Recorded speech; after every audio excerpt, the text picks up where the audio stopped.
yakni posisi split kaki 90 derajat yang hal tersebut memancing perhatian semua orang tidak terkecuali anak kecil Bantangul ini.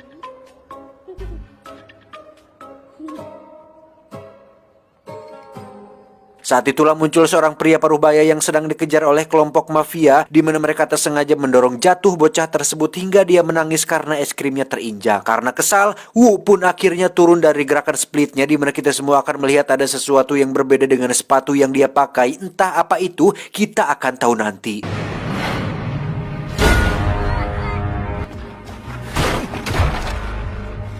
Wu pun akhirnya menghampiri kelompok mafia tersebut dan bertanya tentang siapa orang yang telah menginjak es krim si bocah ini. Karena tidak kooperatif, mulailah Wu menghajar satu persatu dari mereka, di mana pukulan dan tendangannya sangat-sangat kuat sampai-sampai membuat musuh-musuhnya terlempar jauh tapi tidak sejauh Sing di film Kung Fu Hustle.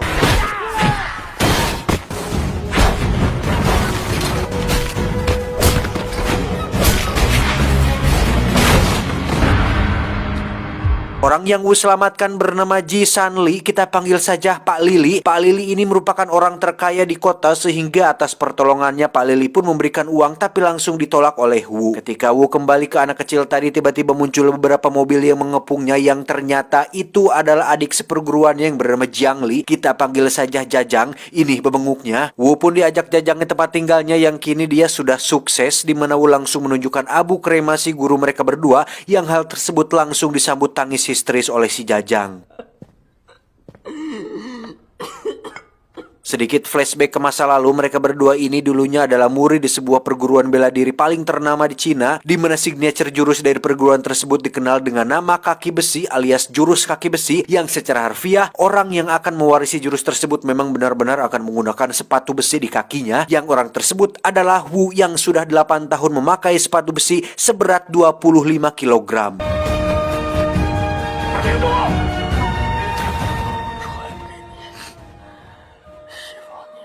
Jajang sendiri sebenarnya punya pengalaman pahit dengan sang guru, oleh karena dia ketahuan mencoba mencuri sepatu besi karena iri dengan Wu yang ditunjuk sebagai pewaris jurus tersebut.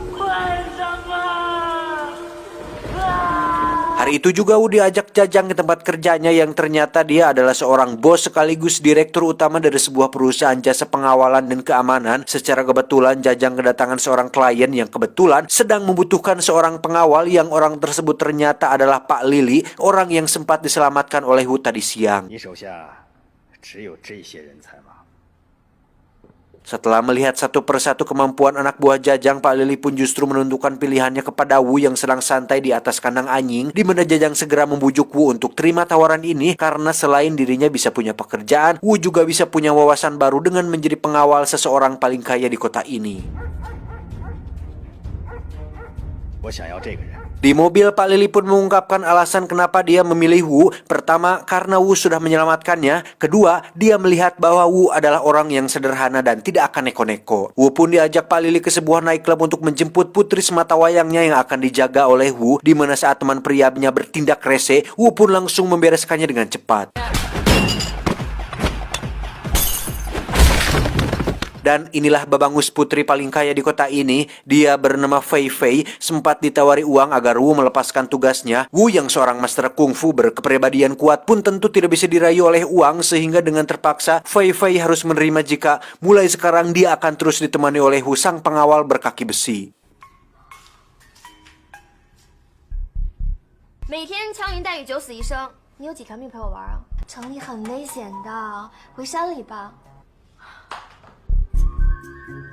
Malamnya Fei Fei sengaja menyuruh temannya untuk menggoda Wu, namun dengan iman yang kuat dan beban ekonomi yang berat membuat Wu tak sempat untuk memikirkan hal-hal tidak penting seperti ini, karena ketika sudah fokus pada satu tugas, dia akan melakukan tugasnya dengan baik tanpa mencela-mencela kemana-meni. Keesokan paginya ketika sarapan, Wu pun menetap curiga kepada para pelayan restoran, di mana Wu langsung mempiting salah satu waiter oleh karena telah menuangkan wine yang tanggalnya sudah kadaluarsa. Entah apa yang ada di pikiran Wu saat ini, dia tiba-tiba masuk ke toilet wanita dan mengagetkan Fei Fei ketika dia sedang modal, di mana saat Wu akan membawanya ke mobil, tiba-tiba muncullah beberapa orang yang menantangnya bertarung, sehingga ketika dia sedang disibukkan, Fei Fei pun diculik dan dibawa oleh sebuah mobil yang misterius.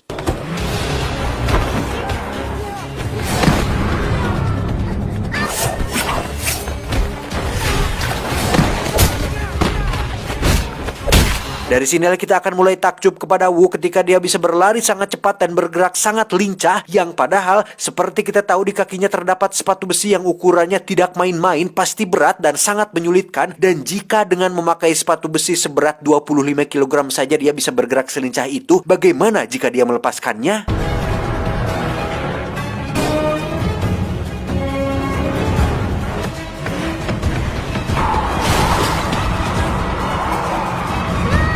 Wu pun berhasil menyusul mobil si penculik dan berdiri menghalangi jalannya, yang bukannya menghindar, Wu justru berlari ke arah mobil tersebut dan...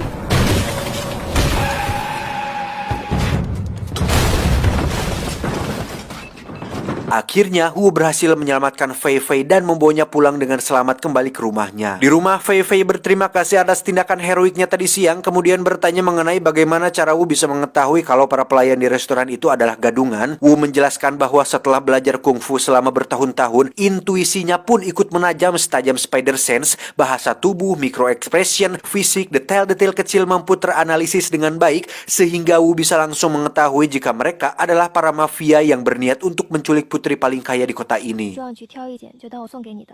我还是习惯穿自己的衣服。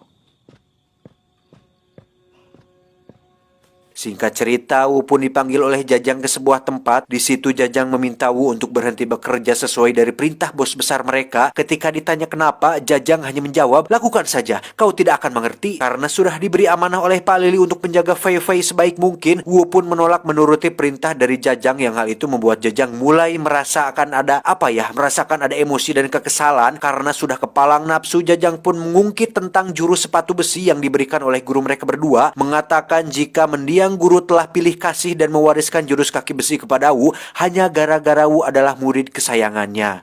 护卫者忠于其主，以命相守。别说了，师傅既然已经把铁鞋传了给你。 Pertarungan pun pecah di mana Jajang melakukan serangan secara tiba-tiba. Yang perlu diketahui bahwa Jajang ini juga bukan orang sembarangan. Dia merupakan pemilik jurus tangan besi yang bahkan Wu sendiri agak kewalahan ketika menerima setiap pukulan yang dilayangkan oleh si Jajang ini.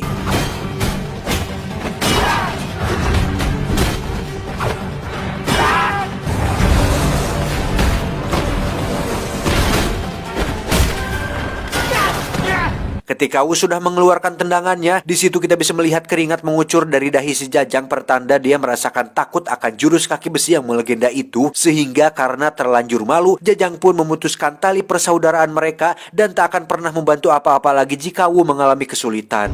各跑端一，恩断义绝。 Sementara itu kita akan dibawa ke markas sang bos besar mafia yang merupakan bosnya si Jajang. Ternyata Pak Lili dulunya adalah partner dari bos besar yang tidak diperlihatkan wajahnya ini. Setelah bertahun-tahun tidak akur, si bos besar khawatir jika Pak Lili akan buka suara mengenai kejahatan rahasia atau bisnis ilegal yang mereka lakukan dahulu. Sehingga dia mengirim beberapa orang untuk menangkapnya, mencoba menculik putrinya, yang ternyata pelaku semua insiden tersebut adalah ulah dari si bos besar ini. 你不要害我女儿，有种你冲我！ Kembali ke Wu dan Fei Fei yang sedang dikejar oleh para penjahat, di mana saat Wu sedang sibuk berkelahi, lagi-lagi Fei Fei berhasil diculik dan dibawa ke sebuah gudang kosong, yang di situ sudah banyak sekali para penjahat yang menunggu, yang kebanyakan dari mereka ternyata adalah para pengawal yang merupakan anak buah si Jajang.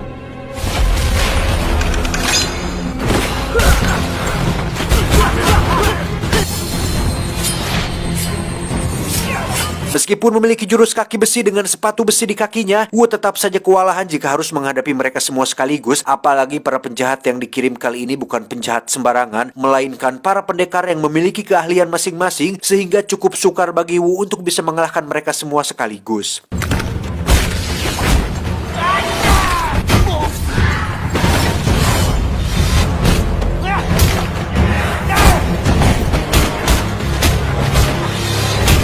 Wu pun dilempar dan ditabrak mobil hingga membuat temboknya jebol, kemudian ditarik dan dimasukkan ke dalam lubang untuk dikubur hidup-hidup. Bahkan orang yang menguburnya sendiri adalah si Jajang, yang kita bisa melihat dia sebenarnya agak berat melakukan hal tersebut, tetapi karena demi karir dan baktinya kepada sang bos besar, Jajang dengan tega melakukan hal itu kepada kakak seperguruannya sendiri.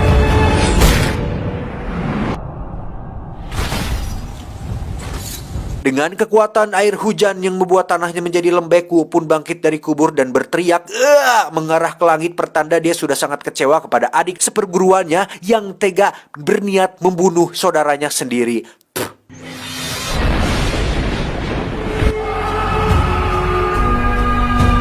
Tak ingin membuang waktu dan membiarkan Fei Fei kehilangan hidupnya, Wu pun nekat menghancurkan sepatu besi yang telah melekat selama 8 tahun di kakinya. Yang mana dari sini, akhirnya kita akan melihat seberapa hebat, cepat, dan lincahnya Wu tanpa memakai sepatu besi seberat 25 kg tersebut.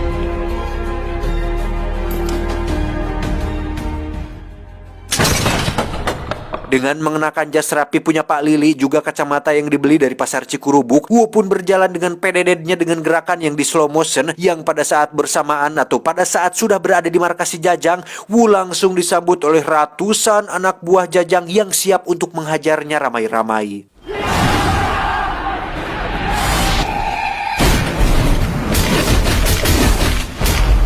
Tanpa pemberat di kakinya, kini Wu bisa bergerak super lincah dari sebelumnya, di mana Wu lagi-lagi menggunakan jurus yang sama dengan Xing di Kung Fu Hustle, yaitu jurus menginjak jari kaki yang dilakukan sedikit berbeda dan beradrenalin.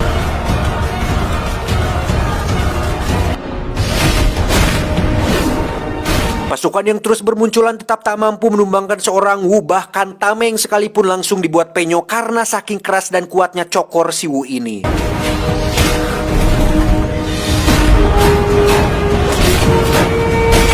Tibalah di sebuah ruangan yang diisi oleh 3 pendekar yang sempat mengalahkannya waktu di gudang. Kali ini Wu mampu mematahkan kedua kaki si pria besar, menghancurkan si penjahat berpedang, dan melemparkan si pria berantai hingga dia tak sadarkan diri.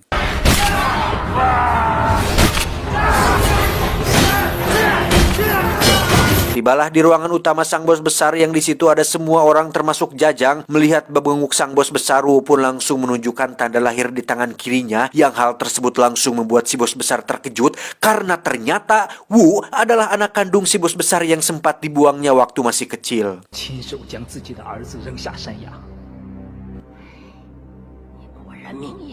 Saat itulah kita akan dibawa ke flashbacknya Pak Lili ketika dia dan si bos besar masih melakukan bisnis ilegal. Saat itu mereka berdua diberitahu jika anak-anak mereka sedang dalam bahaya, yang ternyata Wu dan Fei Fei sudah saling mengenal ketika masih kanak-kanak.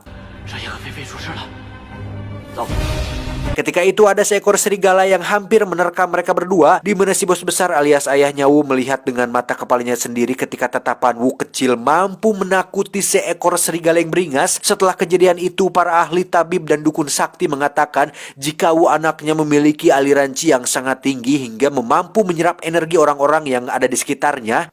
Sial lah, itu pembawa sial. Mulai dari ibunya yang tewas ketika melahirkan dia, sampai-sampai masalah yang terjadi pada hidupnya seolah disebabkan oleh Wu kecil yang tidak berdosa. Akibat usulan para dukun tidak bertanggung jawab tersebut, si bos besar pun nekat membunuh Wu anaknya sendiri dengan cara menjatuhkannya ke bawah jurang, yang tanpa disadarinya Wu berhasil selamat dan diangkat menjadi murid oleh seorang master guru bela diri.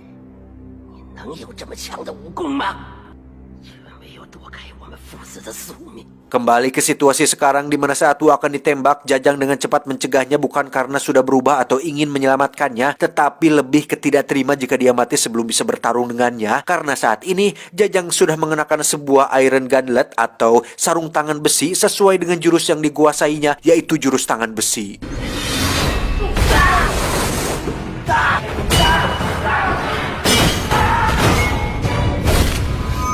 Pertarungan pun pecah antara si kaki besi versus tangan besi, di mana jurus keduanya sangat-sangat luar biasa sampai-sampai membuat properti hancur berantakan. Sempat kewalahan di awal-awal, Wu pun berhasil melumpuhkan satu persatu titik vital Jajang, dimulai dari tulang rusuk, tulang kaki, dan beberapa bagian lain yang membuat Jajang kalah hingga ditembak oleh anak buah si bos besar.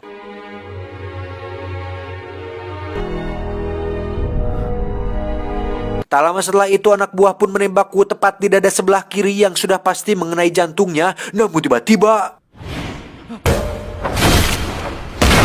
Ternyata sejak lahir Wu memiliki posisi jantung yang sedikit abnormal, yaitu tumbuh di sebelah kanan, yang hal tersebut sudah diketahui oleh si bos besar alias ayahnya sendiri. Dengan totokan jari maut, Wu sempat akan membunuh beliau atas semua perbuatannya, namun Wu masih eling ketika tindakan tersebut justru akan membuatnya terlihat tidak ada bedanya dengan beliau, di mana Wu akhirnya membiarkan beliau hidup karena dengan usia dan kondisi tanpa anak buahnya seperti sekarang ini akan jauh membuat beliau lebih menderita ketimbang mati dan selesai begitu saja. Setelah semua selesai, Fei Fei pun kembali ke kehidupannya sebagai crazy rich paling crazy di kotanya, sementara Wu terlihat berdiri di tepi tebing sambil menyebarkan abu kremasi guru tercintanya. 我要走了。我不会成为像你一样的人。 Tamat, ending yang cukup membagongkan.